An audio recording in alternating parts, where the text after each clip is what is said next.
मेरे पास अक्सर कॉल आता है, बहुत सारे लोगों का कॉल आता है कि सर चाय के बिज़नेस को हम स्टार्ट कैसे करें, कहाँ से शुरुआत करें और कहाँ पे ख़त्म करें।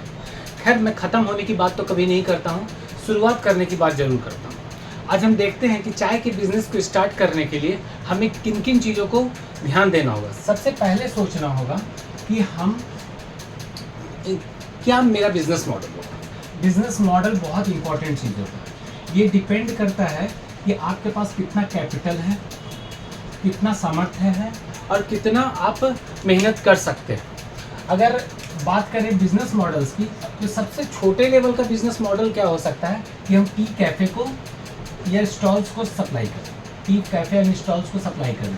इसमें कम पूंजी भी आपके पास होगा तो आप अपने काम को स्टार्ट कर सकते हैं, क्योंकि इसमें आप 2 बैग 4 बैग लेकर भी आप दूसरे टी स्टॉल्स को, टी कैफ़ेज़ को सप्लाई कर सकते हैं। दूसरा तरीका हो सकता है D2C, direct to customer through online method. Online method आजकल बहुत पॉपुलर मेथड है, जिसमें हम अमेज़ॉन पर, फ्लिपकार्ट पे, मीशो पर रखकर अपने प्रोडक्ट्स को सेल कर सकते हैं। इसमें भी बहुत ज़्यादा इन्वेस्टमेंट की ज़रूरत नहीं है।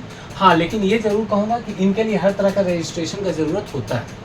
ठीक है। तीसरा तरीका हो सकता है कि हम किराना शॉप्स को सप्लाई करें, किराना शॉप्स को सप्लाई करें। किराना शॉप्स हो गया या छोटा दुकानदार जो है उनको सप्लाई किया जाए, तो ये इसमें भी बहुत ज़्यादा पूंजी की ज़रूरत नहीं होती है, लेकिन ये सबसे कम पूंजी का काम हो जाता है, क्योंकि इसमें आप 1 बैग या 2 बैग भी लेकर अपने काम को स्टार्ट कर सकते हैं। ऑनलाइन मेथड में आपका खर्चा थोड़ा ऑनलाइन प्रेजेंस के लिए खर्चा हो जाता है। किराना शॉप्स के लिए आपको थोड़ा सा ज़्यादा रखना पड़ेगा, क्योंकि वो अलग अलग किराना शॉप्स अलग अलग वैरायटी आपसे मांगेंगे। तीसरा हो सकता है कि बल्क सप्लाई हम करें। बल्क सप्लाई ऑब्वियसली मतलब क्या हो सकता है?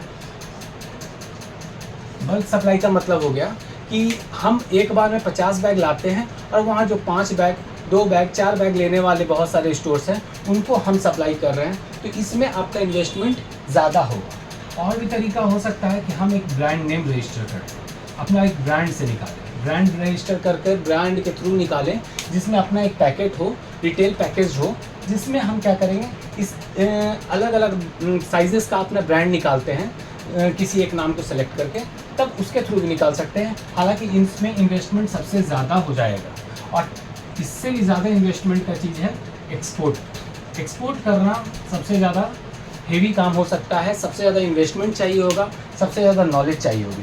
तो ये सारा हो सकता है एक चाय के काम को स्टार्ट करने का बिजनेस मॉडल। फिर हमको देखना होगा कि आपका मार्केट कैसा है। मार्केट को भी रिसर्च कीजिए, रिसर्च योर मार्केट बहुत इंपॉर्टेंट चीज़ है।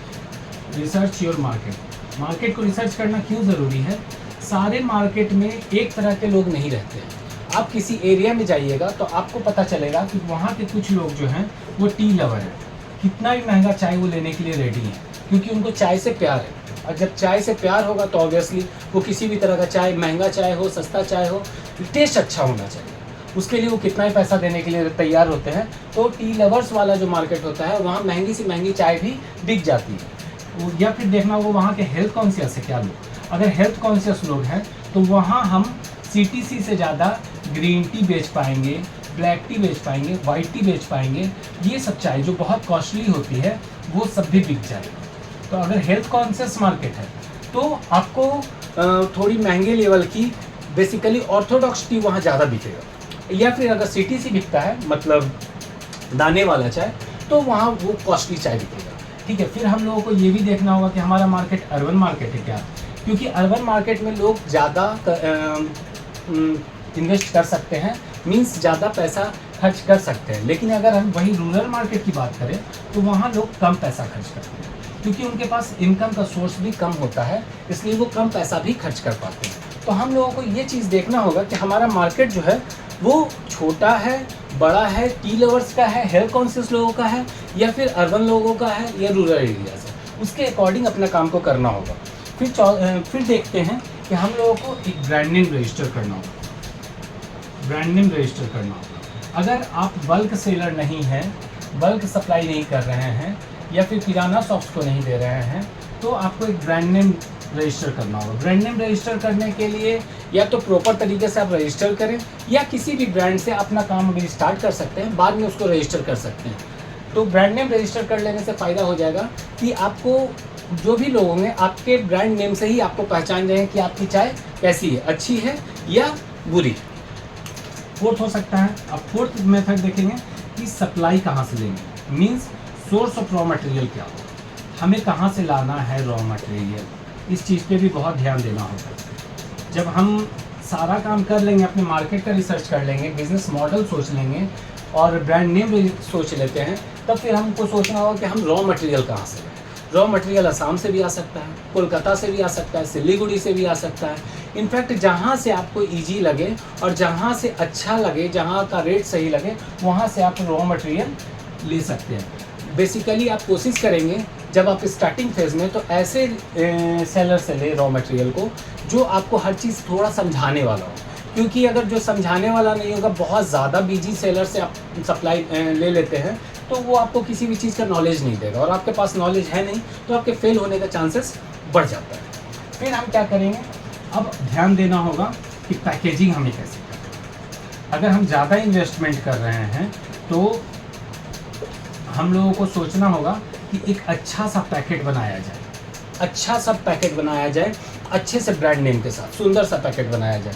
हाँ, लेकिन अगर आपका इन्वेस्टमेंट कम है तो आप किसी पैकेट पे अपना एक नाम का स्टिकर चिपका कर भी काम अपना कर सकते हैं। और अगर आप अच्छा पैकेट बना रहे हैं तो आपको मशीनरी भी लाना होगा।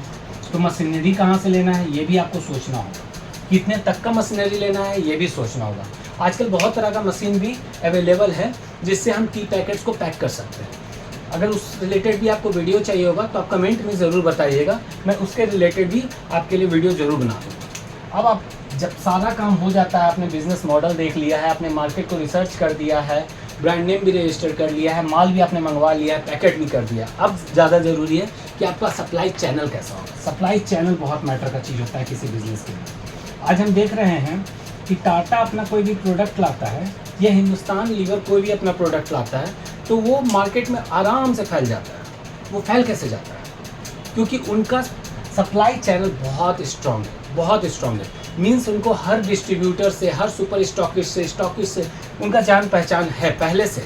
उन्होंने इतना प्रोडक्ट निकाला है, इतने दिन से मार्केट में काम किया है कि उनके पास इस चीज़ का नॉलेज है। लेकिन आम आदमी के पास उतना ज़्यादा नॉलेज नहीं होता है। तो हमें अपने धीरे धीरे करके एक सप्लाई चैनल बनाना होगा। सप्लाई चैनल में ये सोचना होगा कि हमें स्टॉकिस्ट खोजना है क्या, छोटा सा स्टॉकिस्ट खोज लिया जाए, होलसेलर खोज लिया जाए, या फिर हम सारे कैफ़ेज़ वाले को सप्लाई करते हैं, कोई एक लड़का रख के, तो इस तरीके से भी सोचा जा सकता है। या फिर हम सुपर मार्केट्स में सप्लाई कर दें, जैसे आजकल सुपर मार्केट्स का ज़माना बहुत ज़्यादा चल रहा है। आप मार्केट में जाइएगा तो डी मार्ट चल रहा होगा, वी मार्ट चल रहा होगा, और भी बहुत सारे हैं ब्रांड, रिलायंस का भी अपना है।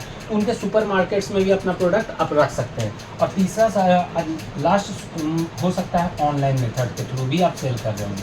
तो बेसिकली आपको सोचना होगा कि आप सप्लाई करेंगे तो करेंगे कैसे। इन सारी चीज़ों पे अगर आप ध्यान रखते हैं तो आपका बिजनेस मॉडल स्टार्ट हो जाएगा, चाय का काम स्टार्ट हो जाएगा।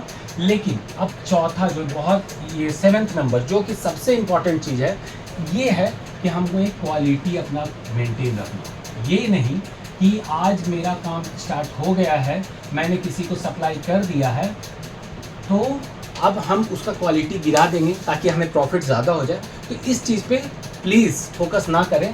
हमें ये मेंटेन करना होगा कि हमारा क्वालिटी मेंटेन रहे, कंसिस्टेंट रहे।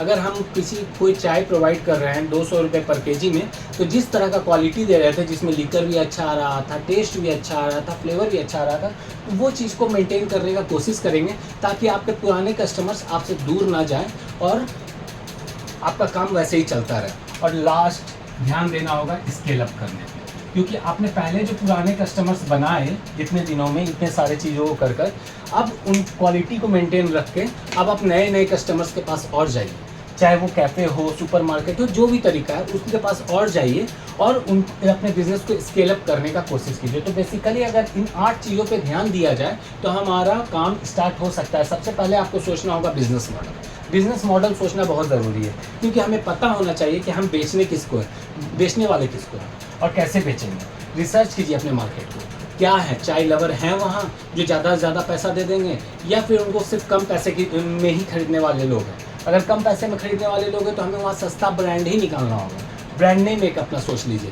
कुछ भी नाम हो सकता है। वो ब्रांड नेम आप अच्छे से पैकेजिंग करके भी कर सकते हैं या स्टिकर बना के भी स्टार्ट कर सकते हैं। रॉ मटेरियल कहाँ से सोर्स करना है ये सोचना भी बहुत ज़रूरी है, क्योंकि अगर रॉ मटेरियल आपका कंसिस्टेंट नहीं होगा तो फिर आपको प्रॉब्लम होगी ही होगी। पैकेजिंग कैसे करना है, पैकेजिंग करना भी बहुत ज़रूरी चीज़ है। अगर अच्छा पैकेट होगा जिसमें जल्दी से बारिश की हवा ना लग जाए, अभी बारिश का समय चल रहा है तो बारिश की हवा ना लग जाए, ठंड की हवा ना लग जाए, गर्मी की धूप ज़्यादा ना लग जाए, तो ऐसा पैकेट होना चाहिए जो लोगों को ईजी हो कैरी करने में। सप्लाई चेन हमेशा मेंटेन रखना होगा आपको, सप्लाई चेन पे ध्यान देना होगा कि हम सप्लाई किसको कर रहे हैं। अगर होलसेलर्स को सप्लाई कर रहे हैं तो उनको रेगुलर सप्लाई देना होगा, कैफ़ेज़ को सप्लाई दे रहे हैं तो उनको हर मॉर्निंग में ज़रूरत होती है उनको सप्लाई करना होगा, क्वालिटी मेंटेन करना होगा। और हम स्केल अप करने पे रेगुलर जोर डालेंगे तो हमारा बिज़नेस जो था, चाय का बिज़नेस जो स्टार्ट किए थे हम, वो धीरे धीरे बढ़ता चला जाएगा और एक समय बाद आप उसमें परफेक्ट हो जाओगे। आज के लिए बस इतना ही। अगर किसी टॉपिक पे ज़्यादा नॉलेज चाहिए हो तो आप कमेंट भी कर सकते हैं। धन्यवाद।